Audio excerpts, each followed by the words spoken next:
Hello friends, welcome to my channel కథా సమయం. ఈరోజు ఒక మంచి కథను విందాం.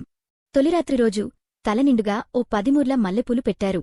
చేతికి పాల గ్లాస్ ఇచ్చి గదిలోకి పంపుతూ ఆ చెవిలో ఒకరు ఈ చెవిలో ఒకరు, మధ్యలో ఆ ముసల్ది. అలా చేయి, ఇలా చేయొద్దు అంటూ ఒకటే నస. భరించడం నా వల్ల కాలేదు. గది తలుపులు తీసి లోపలికి పంపారు. మా గురుడు ఆత్రంగా నాకోసం ఎదురుచూస్తాడని అనుకుంటే చూస్తున్నాడు, కాని నన్ను కాదు. చేతిలో ఉన్న ఫోన్ని చూస్తూ తెగ టెన్షన్ పడుతున్నాడు. కావాలనే గొంతు సవరిస్తూ శబ్దం చేశాను. అసలు పెళ్ళి ఎలా జరిగిందంటే, నీకు తప్ప నీతోటి స్నేహితురాళ్లందరికీ పెళ్ళిళ్ళు అయిపోయాయి. ఆడపిల్లకి 25 దాటాయంటే పెళ్ళీడు దాటేసినట్టే. చుట్టాలు పట్టాలకి సమాధానం చెప్పలేక చస్తున్నా. ఈ మునసబుగారి మనవడి సంబంధం ఖాయం చేసుకో అని వంటగదిలోనుంచి అమ్మ ఒకటే నసుగుడు. మరే, దీని పెళ్లి చూసేవరకు ఉంటానో పోతానో అని మా ముసల్ది తగులుకుంది. నువ్వు ఎలాగు పోవు కాని మళ్ళీ పెళ్లియూసు ఎత్తావనుకో, నేనే పీకనొక్కి చంపేసి దినం భోజనాలు పెట్టేస్తా అని గట్టిగానే అరిచాను. చూశావే, నీ కూతురు ఎలా పేలుతుందో చిన్నా పెద్ద తేడా లేకుండా అని అమ్మని తిట్టడం మొదలెట్టింది ముసల్ది. ఇంతలో పంచాయతీ నుంచి ప్రెసిడెంట్ గారు వచ్చారు. అదే మా నాన్న ముఖం ఎర్రగా మార్చుకుని వస్తే ఎండ ప్రభావం అనుకున్నా. కాని లోపలున్న మంట ప్రభావం అని తరువాత తెలిసింది. ఊర్లో వాళ్లందరి పెళ్ళిళ్ళు పేరంటానికి పెద్దగా నన్నే పిలుస్తారు. ఎక్కడికి వెళ్లినా కూతురికి పెళ్ళి ఎప్పుడు చేస్తావని అడుగుతుంటే తల తీసేసినట్టు ఉంది. వాళ్ళకి ఏం సమాధానం చెప్పాలో తెలియడంలేదు. ఆ మునసబుగారైతే ఒకటే ఫోన్లు అంటూ మా బాబురావు కూడా పెళ్లి గోల మొదలెట్టాడు. ఇవన్నీ ఒకే తాడులో ఉన్న పువ్వులు కదా, వాసన ఒకేలా ఉంటుందిలే అని నా పని నేను చూసుకుంటున్నా. గుమ్మడి వడియాలు సాంబారుతో జురుకుని తింటున్నా. ఒసేయి, మేము ఇంత నోరు చించుకుని అరుస్తుంటే ఆ దిక్కుమాలిన తిండెంటే అని మా ముసల్ది నా తిండి గురించి పడి ఏడుస్తుంది. ఇదిగో, నువ్వు దేని గురించి అయినా మాట్లాడు, నా తిండి గురించి మాట్లాడితే మాత్రం ఆ ముసలోడి దగ్గరకు పంపిస్తా మొహమాటం లేకుండా అని మళ్లీ వార్నింగ్ ఇచ్చి గుమ్మడి వడియాలని పటపటలాడించా. ఏంటమ్మా ఇది? ఒక్కగానొక్క బిడ్డవి. కూతురు పెళ్లి చేయాలని ఈ తండ్రి కోరుకోవడంలో తప్పేముంది? పైగా పెద్దింటి సంబంధం దాటిపోతే మళ్లీ రాదు. నా మాట కాదనకమ్మా అని నాన్న ధీనంగా అడిగేసరికి ఎందుకో ఆ రోజు నాకు పెళ్లి గురించి ఆలోచించాలనిపించింది. నేను కోరుకున్నట్టుగానే నాన్న చదివించారు. ఉద్యోగం చేస్తానంటే వద్దని పెళ్లి చేస్తానంటున్నారు.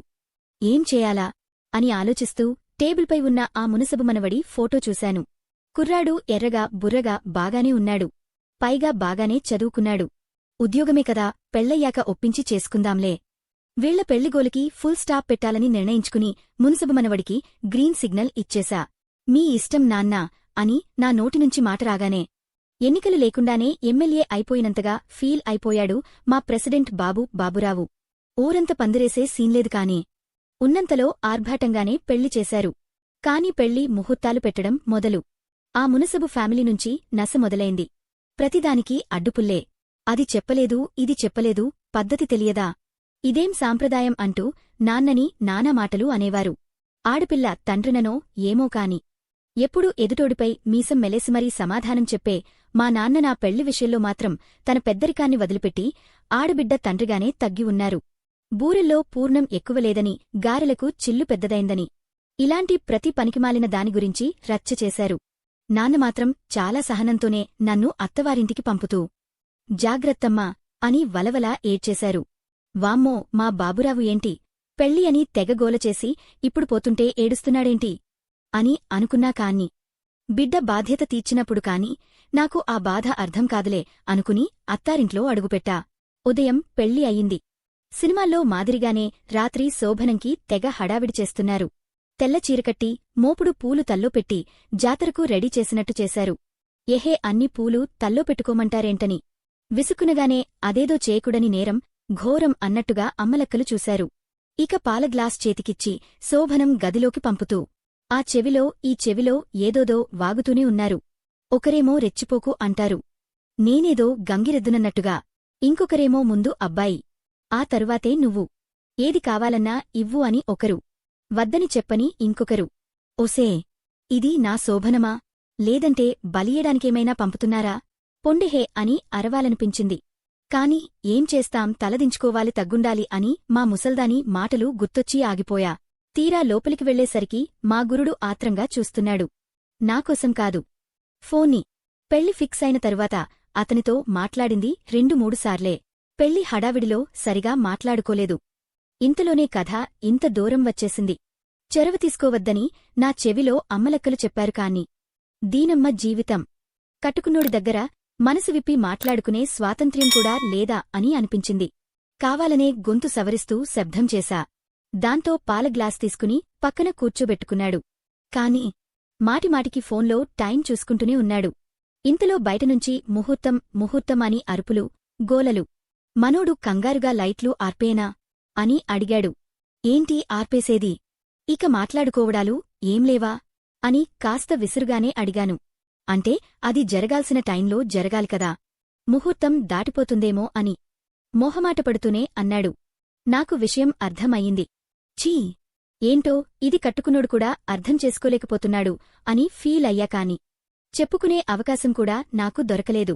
సరే తప్పుతుందా అని మీ ఇష్టం అని తలాడించాను గంగిరెద్దు మాదిరిగా. ఇంతలో బయటనుంచి బడిబడి తలుపులు బాదుతుంది పెళ్లికొడుకు పెద్దమ్మ. ఏంటా అని కంగారుగా వెళ్లి తలుపులు తీసేసరికి కంగారుగా శోభనం గదిలోకి వచ్చి పూలపందిరి మంచంపై తెల్లటి దుప్పటి పరిచింది. నాకేం అర్థం కాలేదు. ఏంటిది అంత అందంగా పూలను మంచంపై అలంకరించి మళ్ళీ ఈ తెల్ల దుప్పటిదేనికి అని ధైర్యం చేసి అడిగేశాను. ఏంటమ్మా, మీ పెద్దవాళ్లు చెప్పలేదా? ఎరుపు మరక చూడొద్దా అని సిగ్గుపడుతూ వెళ్ళిపోయిందామే. వెళ్తూ వెళ్తూ ఒక ముసలామెను మా శోభనం గదిదగ్గర కాపలా కూడా పెట్టింది. తెల్లారాక ఆ తెల్లబట్టపై ఎర్రమరక ఉందో లేదో చూడ్డానికట ఆ ముసల్ది. అప్పుడు నాకు సీన్ అర్థమయ్యింది. ఈ జాడ్యం ఇంకా వదలేదా అని నాలో భయం మొదలైంది.